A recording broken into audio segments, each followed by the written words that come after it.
우리 다 같이 기도드리심으로 목요일 찬양 예배를 시작하겠습니다. 은혜와 사랑해 주님 감사합니다. 오늘도 저희들 이렇게 은혜의 장소에 인도하심을 감사합니다. 오늘 저희들에게 은혜 주시기 위해서 저희들을 초청하신 줄 믿습니다. 하나님, 이 예배를 통해서 저희들 다시 새로워지기를 바랍니다. 한 주간 저희들이 살아오면서 세상 살면서 또 세상을 우상 삼고 물질을 우상 삼고 헛된 것을 우상 삼으며 살았던 저희들의 마음에 이 우상들을 다 깨트려 버리시옵소서. 우리 예배를 통해서 모든 우상을 깨트려 버리시고 오직 성령 하나님께서 오셔서 우리 영혼의 왕이 되어 주시옵소서. 이 예배가 그런 예배 되기를 원합니다. 이제 저희들 찬양을 드리며 예배를 시작합니다. 찬양 가운데 하나님, 저희들 찬양 기뻐 받으시고 하늘의 문을 여사 저희들의 한량없는 하나님의 은혜를 허락하여 주시옵소서. 감사드리며 모든 것 예수님의 이름으로 기도드립니다. 아멘. 우리 다같이 지존하신 주님을 찬양하겠습니다.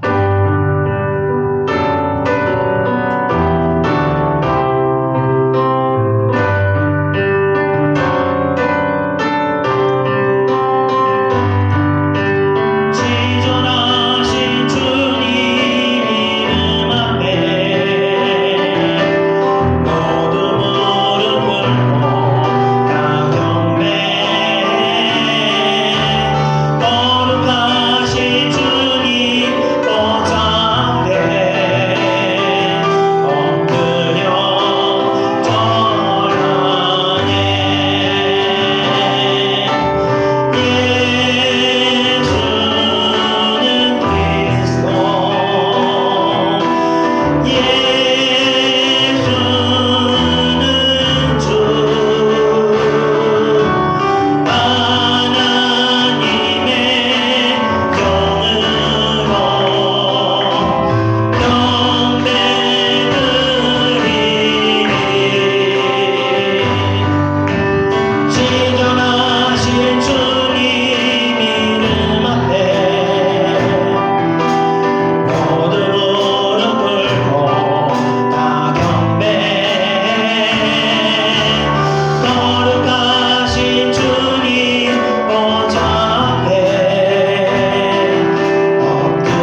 우리 주님만을 원합니다. 채워주소서 주의 사랑을 진정한 찬양 드린 소인도요. 마른 나의 영혼 주를 부르니 나의 맘 만져 주소서. 주님만을 원합니다. 더 원합니다. 나의 맘 만져 주소서. 마른 나의 영혼 주를 부르니 나의 맘 만져 주소서. 주님만을 원합니다. 더 원합니다. 나의 맘 만져 주소서. 목마른 나의 영혼 목마른 나의 영혼 주를 부르니 나의 맘 만져 주소서. 주님만을 원합니다. 더 원합니다. 나의 맘 만져 주소서. 목마른 내 영혼 목마른 나의 영혼 주를 부르니 나의 맘 만져 주소서. 주님만을 원합니다. 더 원합니다. 나의 맘 만져 주소서. 이 시간에 다시 잠깐 기도하겠습니다. 우리는 목마릅니다. 우리는 갈망합니다. 하나님의 은혜 갈망을 이 자리에 모였습니다. 우리 다같이 하나님의 은혜 갈망하며 통성으로 기도하겠습니다. 은혜와 하나님을 감사합니다. 갈망합니다 주여. 목마릅니다 주여. 우리 위에 은혜의 목마가 이곳에 왔습니다. 주여 나의 영혼을 적셔 주옵소서. 주여 나의 영혼을 충만케 채워주옵소서. 주여 은혜를 베풀어 주옵소서. 주님만을 우리가 충만하기 원합니다. 주님의 은혜를 다시 아버지여 온전히 지기를 원합니다. 제가 것으로 충만하게 하시나 제가 것으로 만족하는 것이 아니라 오직 주님의 은혜로 만족하기를 원합니다.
세상 가장 아름다운 순종의 눈물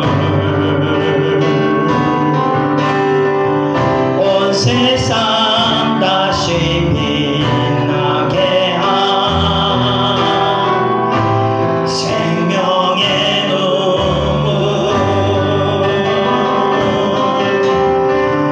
그가 이 땅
오직 하나님 한 분께 집중하시기 바랍니다. 우리 다 같이 하나님께 집중하면서 주여 한번 외치고 통성으로 기도하겠습니다. 주여 역사에 주셔서 주의 마음만도 헛된 것들을 주여 다 깨뜨려 버리시옵소서.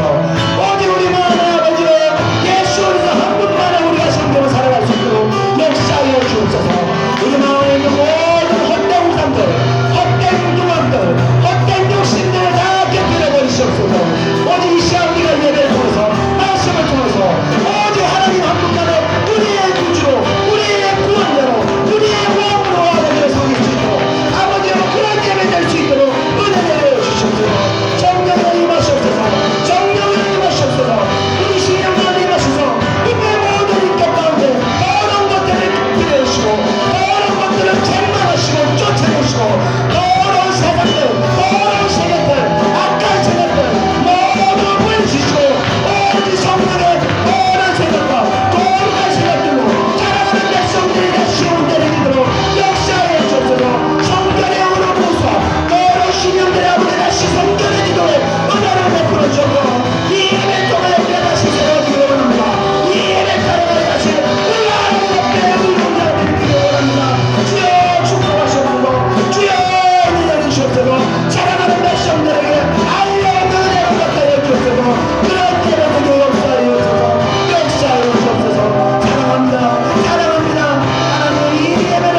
오늘 저희들에게 임하시옵소서. 오늘 저희들에게 큰 은혜 주시고 하늘의 문을 활짝 열어주시는 은혜 감사드립니다. 오늘 말씀 가운데 또 역사하셔서 이 말씀이 우리 인격을 변화시킬 수 있도록 역사해 주시옵소서. 감사드리며 예수님의 이름으로 기도드립니다. 아멘. 다 같이 하나님 말씀 보겠습니다. 하나님 말씀은 시편 34장 1절에서 7절입니다. 시편 34장 1절에서 7절 구약성경 825페이지입니다. 구약성경 825페이지 구약성경 825페이지 구약성경 825페이지 강대상이라고 써있는 거 게이트를 좀 줄여요. 네, 잘 찾으신 믿고 우리 다 같이 한 목소리로 읽겠습니다. 1절 시작. 내가 여호와를 항상 송축하며 내 입술로 항상 주를 찬양하리이다. 내 영혼이 여호와를 자랑하리니 공고한 자들이 이를 듣고 기뻐하리로다. 나와 함께 여호와를 경배하시다 하며 함께 그의 이름을 높이세. 내가 여호와께 간구하며 내게 응답하시고 내 모든 두려움에서 나를 건지셨도다. 그들이 주를 앙망하고 광대를 내었으니 그들의 얼굴은 부끄럽지 아니하리로다. 이 공고한 자가 부르짖음에 여호와께서 들으시고 그의 모든 환난에서 구원하셨도다. 여호와의 전사들아 주를 경외하는 자를 둘러진치고 그들을 건지시는구나. 아멘. 자, 오늘은 시편 34편의 시로 말씀을 전하겠습니다. 자, 이 시편 34편은 다윗이 이 한 번의 위기를 벗어나면서 하나님께 감사함으로 올려드리는 시입니다. 다윗이 사울을 피해서 도망가다 도저히 이제 도망갈 곳이 없다 보니까 이스라엘의 대적인 이 아기스 왕의 땅으로 다윗이 피하게 됩니다. 한마디로 이제 여우를 피하다가 호랑이 굴로 들어간 경우입니다. 자, 오죽 피할 곳이 없었으면 다윗이 그 같은 결정을 하였겠습니까? 그런데 다윗을 알아본 자들이 이 아기스 왕의 땅에 있는 자들이 다윗을 알아보고 왕에게 보고를 하게 됩니다. 그래서 다윗은 조용히 이 아기스 땅에서 숨어서 지낼 수가 없었습니다. 이 위기감을 느끼게 된 다윗은 그때부터 침을 질질 흘리면서 문기둥을 붙잡고 미친 채 하면서 대적들로 하여금 이 경계심을 누그러뜨리게 하고는 그곳을 다시 이제 빠져나가게 됩니다. 자, 다윗은요 이스라엘 안에서나 이스라엘 밖에서도 정말 한시름도 편하게 지낼 수 없는 그런 상황이었습니다. 잠시라도 한 곳에 이렇게 머무르게 되면 바로 그들의 소식이 사울이나 대적들에게 전달되어서 다윗을 죽이려고 이 군대를 동원해서 쳐들어오기 때문에 다윗은 계속해서 움직이며 이동하면서 거처를 옮겨야 다녔다 했던 것입니다. 인간적으로 볼 때 이 다윗의 인생은 정말 불행한 인생처럼 보입니다. 그러나 이것이 바로 하나님의 인도하시는 방식이라는 것입니다. 하나님께서는요 타성에 적거나 심령에 굳어있는 것을 용납하지를 않으십니다. 특별히 이제 신앙에서도 굳을만하면 굳어지는 걸 용납하지 않을 때 적당한 환난과 어려움 통해서 그것 때문에 다시 부르짖고 울면서 하나님께 매달면서 이 굳어진 심령도 깨지고 다시 하나님께 새살이 거듭나시 계속 새롭게 만드시는 것이 하나님의 원리의 방식입니다. 그래서 그렇게 하나님께 역사하시기 때문에 이스라엘을 그래서 하나님의 인도하시는 방식은 그래서 항상 보면 평안과 안정 같은 것을 추구하시는 것이 아니라 광야에서 구름 기둥과 불 기둥을 쫓아 인도하듯이 한 곳에 정착하지 않고 계속 움직이게 하시면서 또 전쟁도 하게 하시면서 그러면서 그 사람들을 하나님께서 발전하도록 이렇게 인도하시는 것입니다. 자, 이런 하나님의 인도하심의 방식은 이 400년 동안 노예 생활하면서 노예 근성에 젖어있던 이 한심한 이스라엘 백성들을 40년 만에 이 광야 훈련을 통해서 완전히 두려움이 없이 가나안을 정복할 수 있는 이 막강한 군사로 변화를 시키셨습니다. 뿐만 아니라 한낱 목동의 아들인 요셉을 노예로 또 죄수로 훈련시키더니 한 제국의 총리로 변화시키셨던 것입니다. 또 이 한 청년에 불과한 다윗을 10년간 이같이 한 곳에 평안을 누리지 못하도록 계속해서 이동하고 도망가게 하시면서 결국은 왕국의 왕으로 이렇게 만들어 가셨던 것입니다. 자, 그런 하나님의 섭리를 잘 알면 그 섭리를 따라서 움직이면 훈련받아서 이 변화되어 가는 것입니다. 다윗은 하나님의 섭리에 따라서 죽을 고비에서 또 한 번의 지금의 그 위기를 이제 벗어나게 됩니다. 자, 사람이 이렇게 위기를 넘기게 될 때는요, 이 두 가지 반응이 일어나게 됩니다. 첫 번째 반응은요, 하나님의 섭리를 신뢰하지 않는 사람들에게서 일어나는 반응입니다. 어떤 반응이냐면, 어떤 위기를 느꼈을 때 그 위기를 경험한 걸로 인해서 큰 두려움에 사로잡힙니다. 그래서 그와 같은 비슷한 일만 일어나도 이 사람은 경기를 일으키며 도망가고 피하고 어떤 강한 거부감을 일으키면서 그 두려움에 휩싸여 살게 된다는 겁니다. 자, 다른 한 반응은요, 바로 하나님의 섭리를 신뢰하는 사람의 반응입니다. 이런 사람은요, 큰 두려움보다는 하나님의 섭리에 감사하게 됩니다. 쉽게 이야기해서 아직 내 사명이 남아있구나, 아직까지 내가 죽지 않고 이 위기를 넘기를 보니까 아직은 내가 할 일이 남아있구나 하면서 감사하게 되는 겁니다. 그리고 그 위기로 인해서 내면에 이 두려움이 생기기보다는 더욱 성결함과 더욱 하나님을 신뢰하는 신뢰함으로 채워지게 되는 것입니다. 그래서 섭리를 신뢰하는 자는요, 위기를 겪으면 겪을수록 하나님을 더 신뢰하고 내면은 점점 더 성결해지게 되는 것입니다. 하나님의 섭리 가운데는요, 이런 영적 작업이 이루어지기 때문에 위기를 넘긴 다윗이 위기를 넘길 때마다 더욱 하나님을 찬양하지 않을 수가 없었던 것입니다. 그런 다윗이 이제 다시 하나님을 또 찬양하게 됩니다. 우리 다 같이 1절 한번 읽어보겠습니다. 시작. 내가 여호와를 항상 송축하며 내 입술로 항상 주를 찬양하리이다. 아멘. 다윗은요, 자신의 인생이 곧 하나님을 찬양하는 인생이라고 노래하고 있습니다. 그럴 수밖에 없는 게요, 다윗이 시편을 73편을 작곡하였습니다. 우리는요, 시편을 이 문자적으로 이렇게 바라보지만 실제로 다윗은요, 시편의 가사뿐만 아니라 음률까지 작곡하며 실제로 연주까지 했던 그런 사람입니다. 전문 작곡가도 아닌 그가 외부로부터 이방 족속이 쳐들어오면 가서 맞서 싸워 전쟁하고, 또 내부적으로 사울의 잔당들이 계속 위협하면 그들과 또 싸우고, 동시에 나라를 다스리는 어떤 이 정사를 관장하는 가운데서도 시편을 73편을 작곡했다는 것은 다윗이 이 정사를 살피는 일을 제외하고는 오직 찬양과 하나님의 일에만 이 시간을 투자했다는 것을 우리가 예상할 수 있는 겁니다. 일평생 찬양만 하는 인생을 살기 때문에 그는 1절에 같이 고백할 수 있습니다.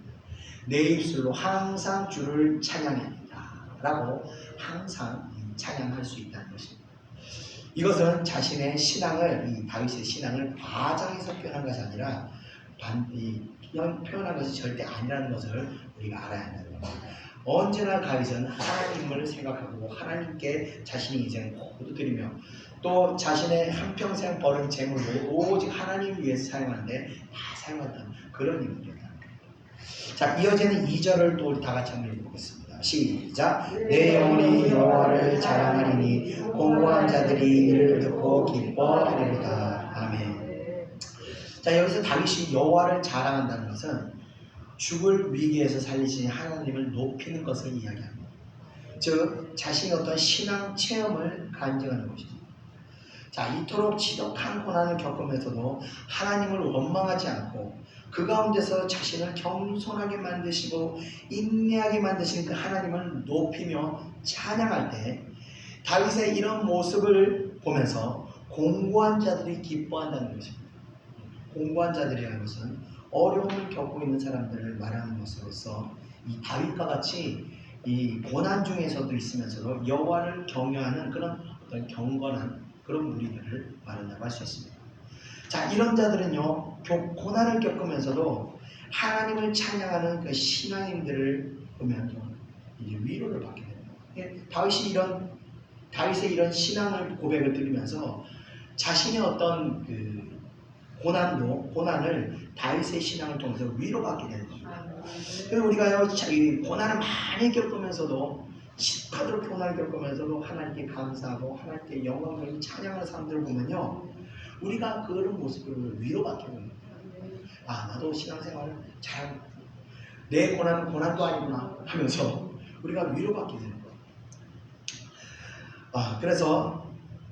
그러면서 나도 그래, 신앙생활 이런 거지, 그래, 신앙생활 이런 거구나 그러면서 고난 가운데 있는 그 신앙생활을 또 이렇게 하나님으로부터 위로받게 되는 거예요. 다윗은 10년의 고난을 통해서 사울에게 자신을 죽은 개와 같다고 또 벼룩과 같다고 표현할 정도로 지극히 낮은 자가 되었습니다. 10년 동안 죽을 고비를 겪다 보니까 미친 척도, 침을 흘리면서 미친 척도 할 정도로 체면이나 자존심 이런 게 다 깨지고 지극히 낮은 그런 사람이 되었습니다. 자, 하나님께서는요, 이렇게 비굴할 정도로 낮아진 다윗같이 겸손한 사람을 오히려 사랑하시고 그를 사랑하신다.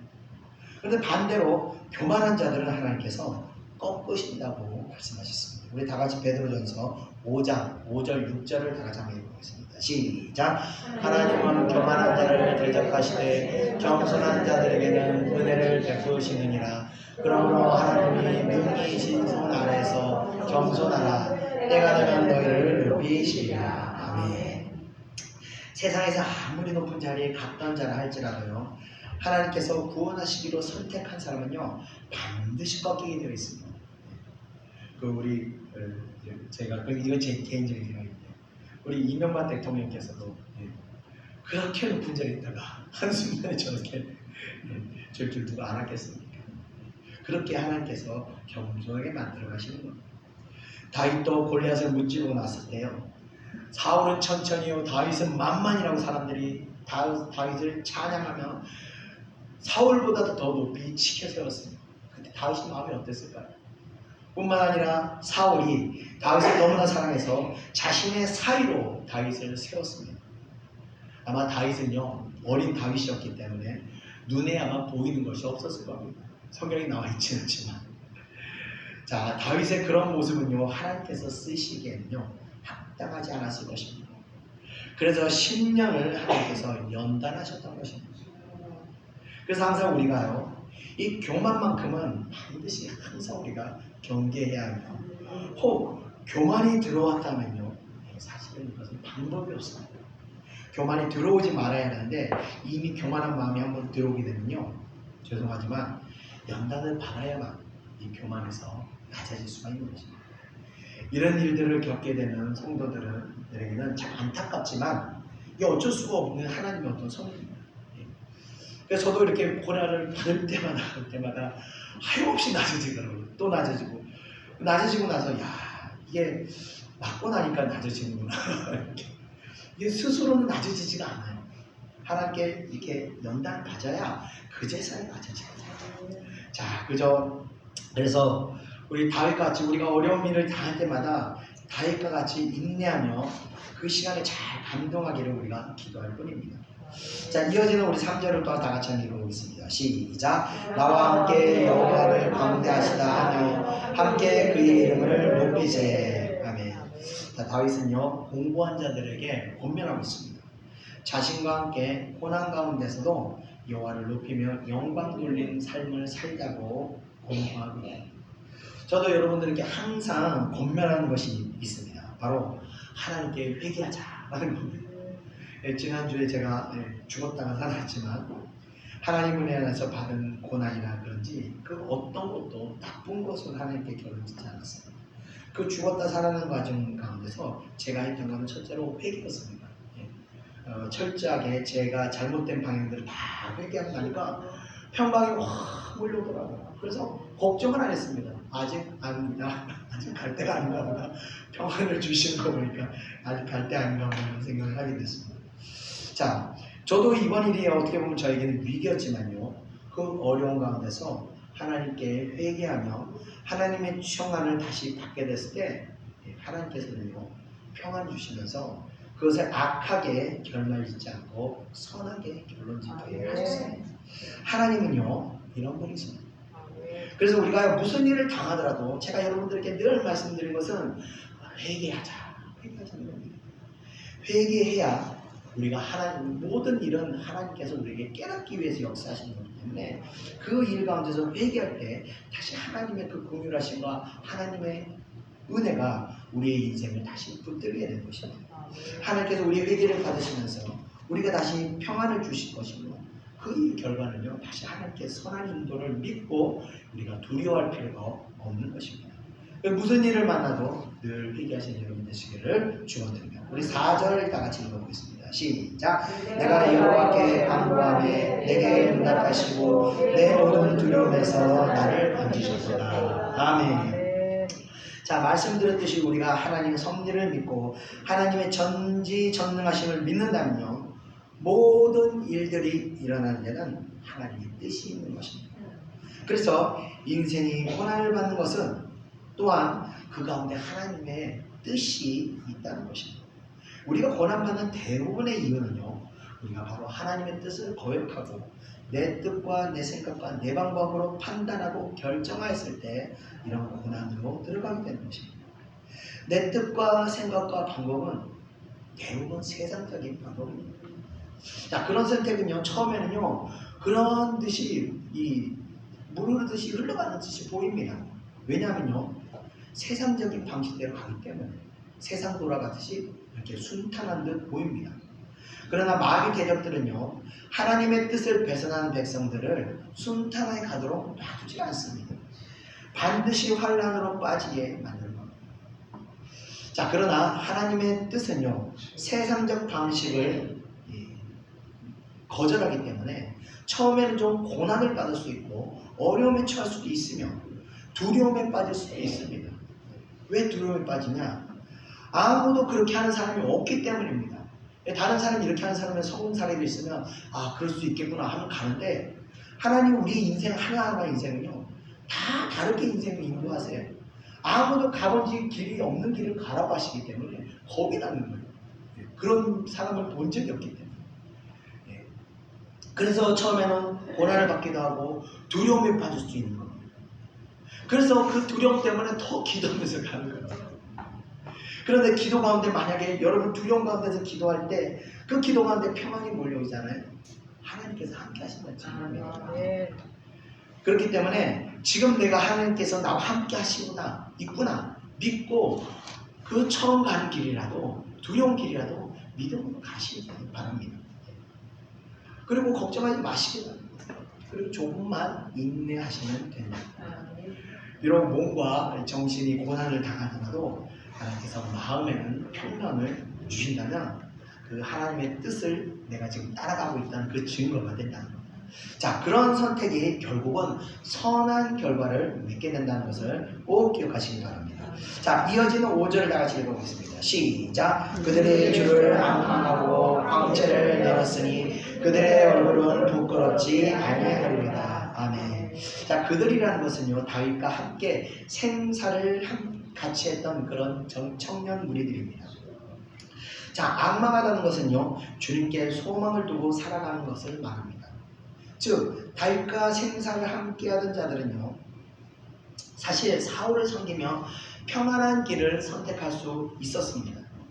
자, 그런데 그들은 다윗을 통해서 역사하신 하나님의 영광을 보았습니다. 그래서 평안을 포기하고 믿음의 길을 따라 하나님의 영광을 따라 다윗과 함께 받지 않아도 될 고난을 10년간 그 세월을 보냈던 것입니다. 그들의 10년을 인내하는 동안 아마 그들의 가족과 친구들은 수없이 그들을 비난하고 그들을 설득했을 겁니다. 야, 뭐하는 짓이냐? 그냥 사울 섬기고 사울한테 순종하고 살아. 수도 없이 설득을 당했을 겁니다.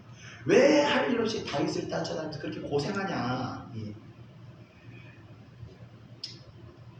이런 비난을 그들은 수없이 당했을 것입니다. 자, 그런데 다윗은요, 자신을 추종하는 자들을 대신해서 그들의 신앙을 지금 노래하고 있습니다. 주를 앙망하고 광채를 내었으니 라고 말합니다. 이들이 다윗을 추종하는 것은요, 다윗을 추종하는 것이 아니라 다윗을 들어 사용하시는 하나님께 소망을 두고 있으며 하나님의 영광을 위한 것이라고 다윗은 지금 시켜 세우고 있는 것입니다. 그리고 하나님께서 그들이 가진 신앙의 결과로 그들의 얼굴을 부끄럽지 않게 하실 거라고 또 노래하고 있는 것입니다. 맞습니다. 하나님께 인생을 걸면요, 때로는 비난을 받기도 하고 어리석은 자로 멸시를 당할 수도 있습니다. 그러나 저도 믿음의 길을 가면서 수도 없이 흔들어대고 미쳤다는 소리도 듣고 무식하다는 소리도 듣고 그런 수도 없이 말을 들었지만 안에서 역사하신 하나님의 그 인도하심이 너무 크기 때문에 그냥 믿음으로 갔습니다. 믿음으로 가니까 결국은 믿음의 길이 선한 결과를 냈더라고요. 자, 그래서 하나님께서 믿음의 길을 가는 자들을 부끄럽게 하나님께서 하지 않으신다는 거예요. 그래서 하나님 안에서 품은 소망을 끝까지 붙들고 있는 사람은 하나님께서 반드시 사람들에게 부끄러움에서 건져내신다는 거예요. 자, 이어지는 6절을 다 같이 읽어보겠습니다. 시작. 이 공고한 자가 부르짖음에 여호와께서 들으시고 그의 모든 환난에서 구원하셨도다. 아멘. 자, 이 공고한 자는 다윗 자신을 말하는 것입니다.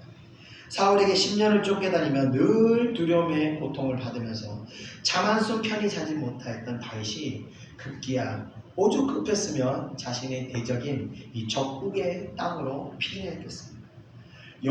토끼가 여우를 피해 도망가다가 오죽 급했으면 사자의 굴로 들어갔겠냐는 거예요. 자신을 잡으려고 찾아왔던 대적들 앞에서 침을 질질 흘리며 미친 척 했을 때 그의 심령은 얼마나 떨리고 긴장됐겠습니까? 직접적으로 부르짖지는 못하고 있지만 심정은요, 침을 질리고 미친 척을 하고 있지만 그 심정은 간곡하게 주님, 주여 한 번만 살려주십시오. 주여 나를 도와주시옵소서. 주여 주여 주여 하며 정말 간절하게 간곡하게 기도하며 이 위기를 넘기게 달라고 주님께 기도하지 않았겠습니까? 예전에 어떤 한 집사님이 간증을 들은 적이 있었습니다. 이분의 직업은 어떤 직업이냐면 실미도에서 이 부파 간첩들을 훈련시키던 그 훈련 교관이었습니다. 실미도 이야기는 여러분들이 아시는 바와 같이 이 부파 간첩 훈련을 받던 공작원들이 한밤중에 반란을 일으키면서 교관들을 모두 이 총으로 쏴 죽였던 그런 사건이 일어났던 곳입니다. 자, 이때 이 집사님도 도망가다가 총에 맞아서 부상을 입은 채 이제 그 섬을 탈출하기 위해서 선착장으로 걸어가고 있었다고 합니다. 너무 통증이 심해서 가다가 잠시 바위에 앉아서 숨을 쉬고 있는데 그 선착장 쪽에서 이 반란을 일으킨 공작원이 자기를 향해서 걸어오고 있다고 합니다. 이때 이 집사님이 야, 진짜 죽었구나 하는 생각이 들면서 그때 그날 밤이 이 달이 보름달이라서 너무 밝은 밤이야 자기는 꼼짝없이 죽을 수밖에 없는 상황이었다고 합니다. 이때 집사님이 너무나 간절하게 기도했던 기도가 있는데 뭐냐면 하나님 저를 한 번만 가려주시옵소서. 하나님 한 번만 가려주십시오 하면서 숨소리도 내지 못하고 가슴을 쥐어짜면서 마음속으로 하나님께 절규하고 부르짖으면서 한 번만 가려주세요. 한 번만 가려주세요. 그렇게 기도하고 있을 때 그 반란 공작원이 자신을 1m도 안 되는 거리를 지나가면서 자기를 보지 못하고 그냥 지나가서 자기가 거기서 유일하게 자기만 그 섬을 탈출할 수 있었다고 이제 간증을 하는 걸 들은 적이 있었어요. 자, 그 긴장감, 그 떨림, 얼마나 속이 막힐 정도의 긴장감이 됐습니다. 다윗도 그와 같은 마음으로 지금 부르짖었던 것입니다. 입을 다물고 부르짖고 있었던 것입니다. 비록 미친 척하고 침을 흘리고 있었지만 죽이려고 마음만 먹으면 얼마든지 잡아다 죽일 수 있는 그런 상황이었던 것입니다. 그러나 그가 살아날 수 있었던 것은 바로 그의 부르짖는 기도에 주님께서 응답하신 결과입니다. 제가 그래서 항상 기도할 때 부르짖으라고 말씀드리는 이유도 바로 우리의 간절함의 그 부르짖음이 하나님의 마음으로 움직일 수 있기 때문에 그렇습니다. 부르짖어야 합니다.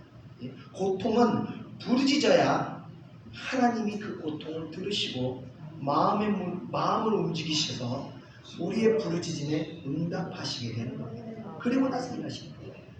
우리 다 같이 7절, 이어진 7절 다 같이 한번 읽겠습니다. 시작. 여호와의 천사가 주를 경외하는 자를 둘러 진치고 그들을 건지셨도다. 아멘.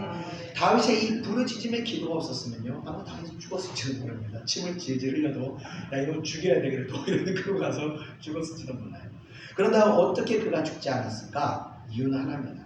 하나님께서 천사를 보내셔서 명령하셔서 역사하셨다. 어떻게 역사하셨냐? 자, 우리가 부르짖을 때는요, 하나님께서 하늘 천사들에게 명령하십니다. 그리고 주님을 경외하며 부르짖는 자들을 지키라고 명령하십니다. 그 천사가 대적들의 눈과 귀를 가리고 또 생각을 지배하면서 하나님의 백성들을 위기에서 구해주시는 것입니다. 우리가 그래서 다윗을 잡으러 왔던 사람이 아유 침을 이거 미쳤는데 이거 잡아다 뭐하겠어 이 생각을 주면서 이들로 하여금 돌아가도록 만들게 하는 것이 바로 천사들의 역할이 되는 것입니다. 우리가 이렇게 보면요, 이 사람으로 인해서 어려움을 만날 때가 있습니다. 예를 들어 어떤 결정권을 쥐고 있는 사람이 절대 용납하지 않아서 일이 진행이 되지 않는 경우들이 있습니다. 아무리 설득을 하고 아무리 이해를 시켜도 이 막무가내로 버티는 사람들이 인생에 한 몇 번씩은 다 만나보게 되는 사람들. 자, 이럴 때 어떻게 해야 할까요? 두 대로 팰까요? 안 돼요. 패도 이 사람들은 마음을 바꾸지 않습니다. 어떻게 해야 되냐? 그 마음을 풀어야 되는 겁니다. 이런 일은 사람의 힘으로 할 수 없는 것입니다. 그래서 하나님께서 천사를 보내셔서 그 완악한 마음이 풀리도록 우리가 기도해야 하는 것입니다. 제가 예전에 어떤 사람들과 어떤 이해관계에 있어서 마찰을 겪은 적이 있었는데 아무리 이해하려고 설득을 해도 이 막무가내였습니다. 말이 통하지 않았습니다. 그래서 제가 너무 답답해서 어떻게 했냐면 3일을 금식을 했습니다. 쫙딱 굶으면서 기도하면서 일주일간 기도하고 나서 전화를 그분에게 다시 전화했습니다. 그리고 사장님 이 문제는 이렇게 해주셔야 되는 거 아닙니까? 라고 그랬더니 갑자기 이분이 그렇게 해드려야죠. 당연히 그렇게 해드려야죠. 이러는 거예요. 제가 귀를 의심하면서 이 양반이 갑자기 미쳤나 왜 그러지? 아니 사장님 그럼 뭐 이렇게 해도 해주실 수 있습니까? 아이고 해드려야죠 이러는 거예요. 그러고 나서 모든 문제가 한 번에 싹 해결이 됐습니다. 그리고 전화를 끊고 나서 어머니 뭐 하더라고요. 그렇게 말을 해도 안 되는데 어떻게 한순간 이렇게 변했을까? 그러다가 제가 깨달았던 것이 내가 기도하고 금식하고 하나님께 불을 주셨을 때 하나님께서 천사를 보내셔서 그 완악한 마음을 풀어주셨구나 하는 생각을 하게 됐습니다. 그래서 우리가 어떤 일을 할 때 우리 힘으로 할 수 없을 때 하나님께 구하시고 하나님의 역사를 우리가 바라며 기도하셔야 되는 겁니다. 이제 말씀을 정리하겠습니다. 하나님은요 하늘의 새 한 마리까지도 보살피시는 하나님입니다.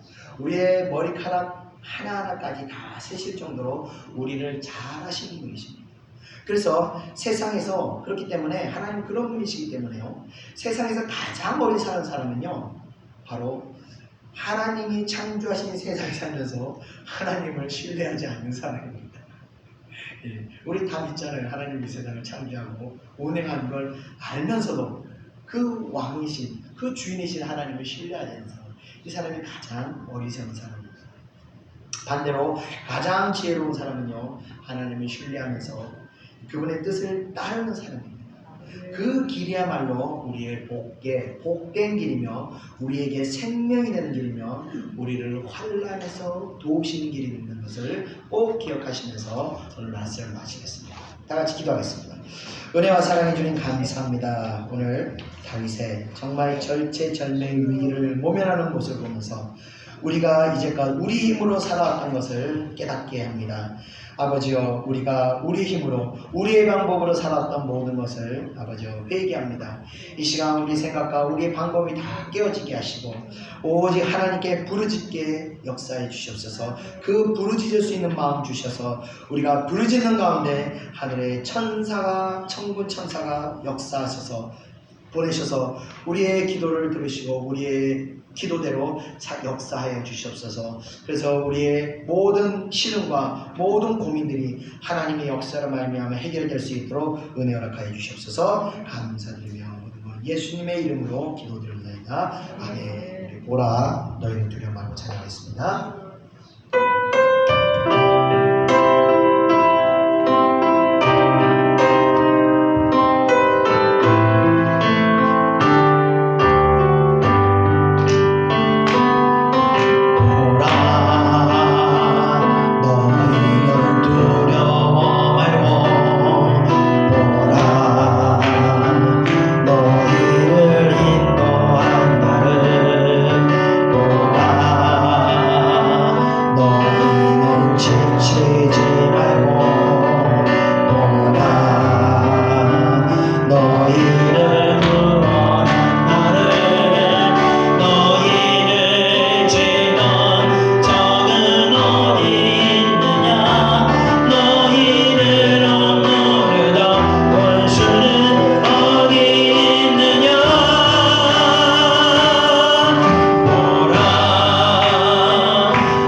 뭘 믿냐면요, 하나님께서 우리를 거두실 때가 되면 말씀해 주실 거라고 합니다. 이제 때가 다 돼간다, 준비해라, 이렇게 감동 주실 거라고 저는 믿어요.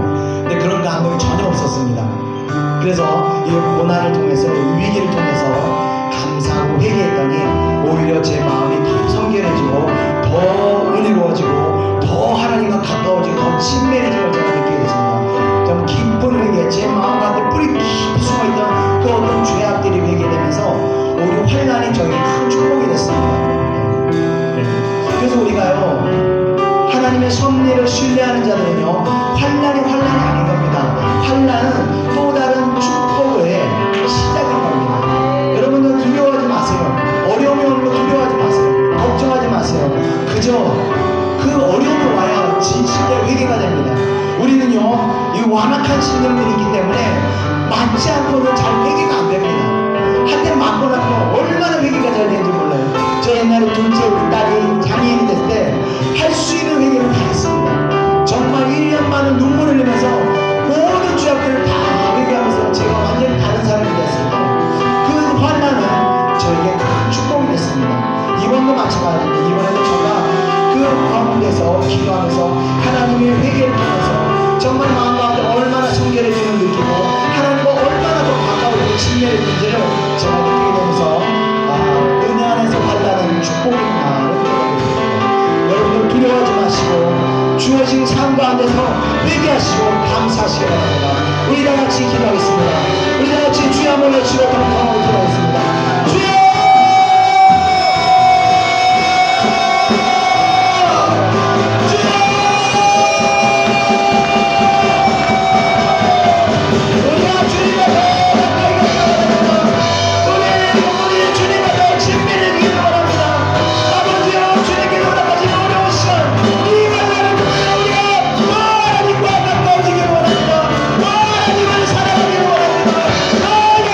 Thank you.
여러분 신앙이 늘어납니다.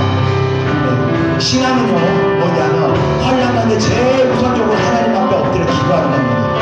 그게 바로 신앙입니다. 먼저 하나님과의 관계를 풀어야 됩니다. 우리는요 문제가 생기면 하나님과의 관계를 풀 생각을 안 하고 그저 사람들하고 어떻게 문제를 해결하려고 몸부림치는데 결국 일을 더 그르치게 되는 겁니다. 하나님과의 관계가 풀어지지 않으면 하나님께서 끝까지 그 문제를 놓아주지 않으십니다.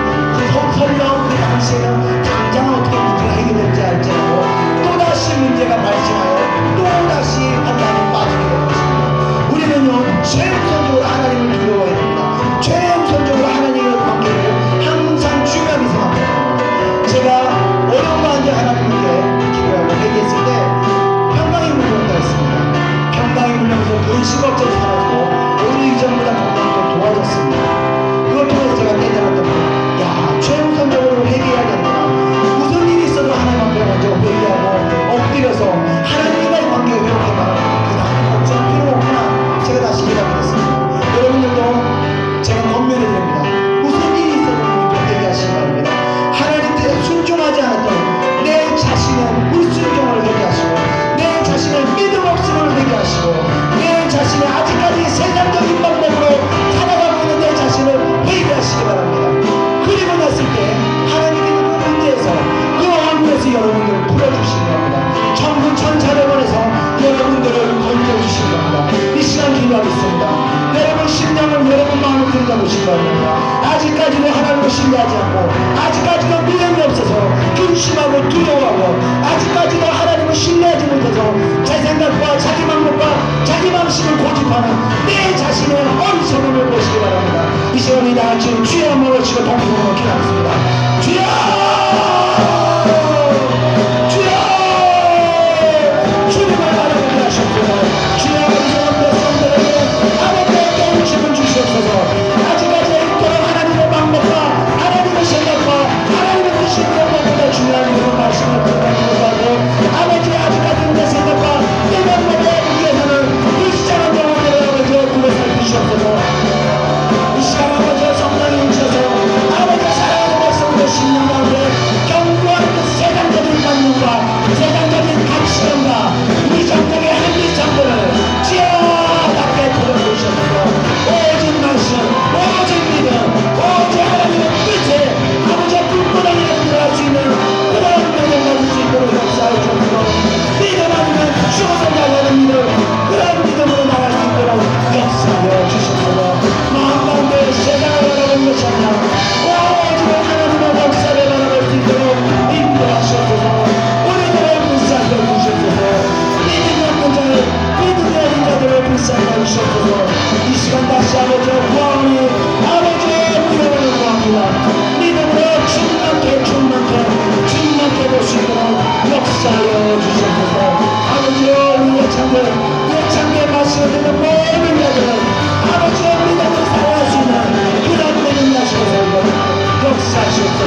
하시고 저희들이 다시 온전케 하시고 저희들이 다시 오직 하나님만 의지할 수 있는 그 마음을 주시면 감사합니다. 이 마음을 또 붙들고 나갑니다. 하나님, 저희들 하나님 어리석은 자들과 같이 하나님을 신뢰하지 않는 자가 되지 않게 하시고 천지를 창조하신 이 땅을 살아가면서 창조자이신 하나님을 신뢰하고 의지하고 부르짖으며 기도하고 싸워나가는 그러한 주의 백성이 될 수 있도록 인도하여 주시옵소서. 늦은 시간 발길 주님께서 함께 동행하사 안전하게 가정으로 돌아갈 수 있도록 도와주시고 집에 가는 날까지 머리에 비 안 붙도록 주님께서 보살펴 주시옵소서. 또 귀한 예물들의 손길들 외에도 하나님의 긍휼하심이 넘쳐날 수 있도록 역사해 주시옵소서. 감사드리며 모든 것 예수님의 이름으로 기도드립니다. 아멘. 이제는 우리 구주 예수 그리스도의 은혜와 하나님의 크신 사랑하심과 성령의 인도하심이 이 자리에 모여있는 살아가는 주의 백성들 머리 위에 이제로부터 영원히 함께 있을지어다. 아멘.